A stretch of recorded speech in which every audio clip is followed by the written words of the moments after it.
nosso Brasil é um país que tem uma riqueza cultural enorme. E ela não é uniforme, é ao contrário, ela é diversificada. Nós aqui temos mais de 200 línguas faladas, nós aqui somos frutos de imigrantes, nós aqui temos, nesses contrastes climáticos, a formação de uma cultura extremamente diversificada.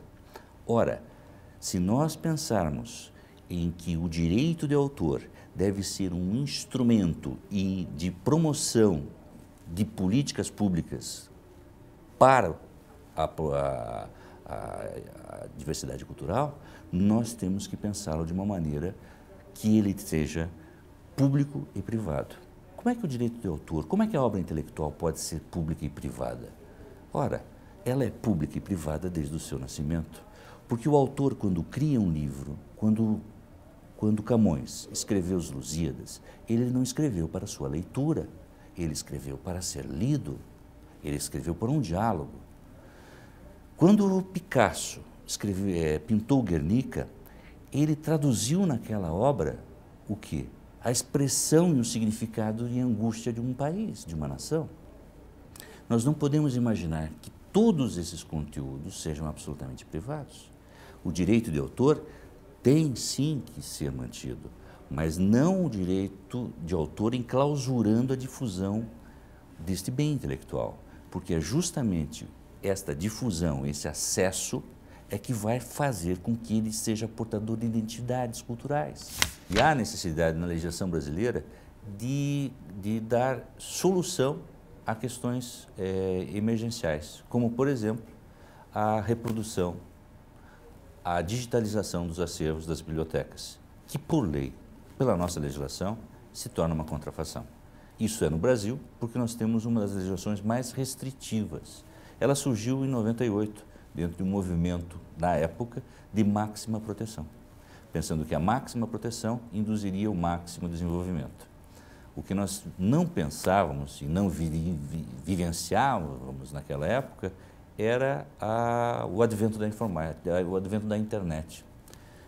A internet que surgiu em 95, ela veio transformar a forma de criação, de difusão dos bens intelectuais. E aqui eu me lembro do professor Itzvan.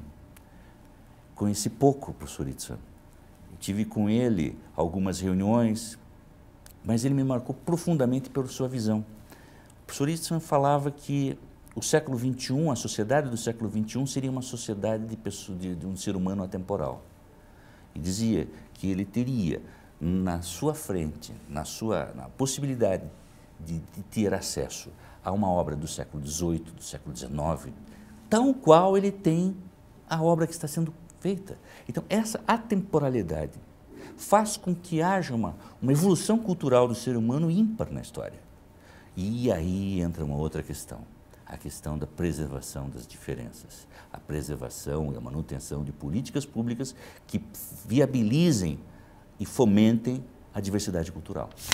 Se pensarmos de uma maneira inversa, se nós pensarmos simplesmente como uma indústria de conteúdo o faz, nós retiramos da massa, da sociedade, do povo, a produção dos bens intelectuais. Nós colocamos a produção dos bens intelectuais única e exclusivamente nas indústrias criativas, que vão, então, formatar o produto, o filme, o livro, a música para consumo.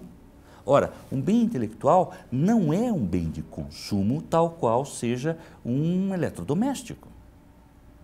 Por quê? Porque ele tem valores e significados que extrapolam aquilo, que é justamente aquilo que faz com que o direito de autor não seja banalizado, ou seja, a expressão artística que tem que estar presente na obra. O programa de computador, o software, é o núcleo da revolução tecnológica. Sem o programa de computador, nada, os hardwares não funcionam, a comunicação não funciona. Este bem intelectual não é nem tutelável pela propriedade industrial, porque não é aplicável em si, ele não é aplicável industrialmente, e também não é tutelável pelo direito de autor. Por quê? Porque este bem intelectual não é a expressão de uma linguagem esteticamente, é um know-how. Portanto, quando se fala em analisar esses novos bens intelectuais, essa nova forma de criação, não se pode pensar como se pensavam os homens do século XIX, do século XX. O direito de autor tradicional, ele cria obra e seu criador, sempre identificando o criador.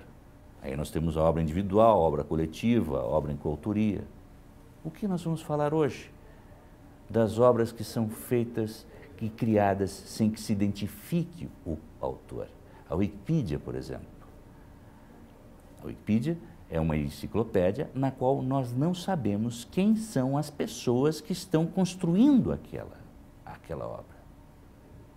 Como que fica essas novas obras em cooperação?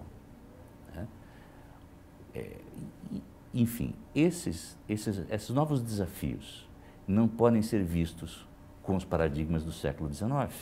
Esses novos desafios têm que ser vistos por um pensamento jurídico que projete o homem para o futuro.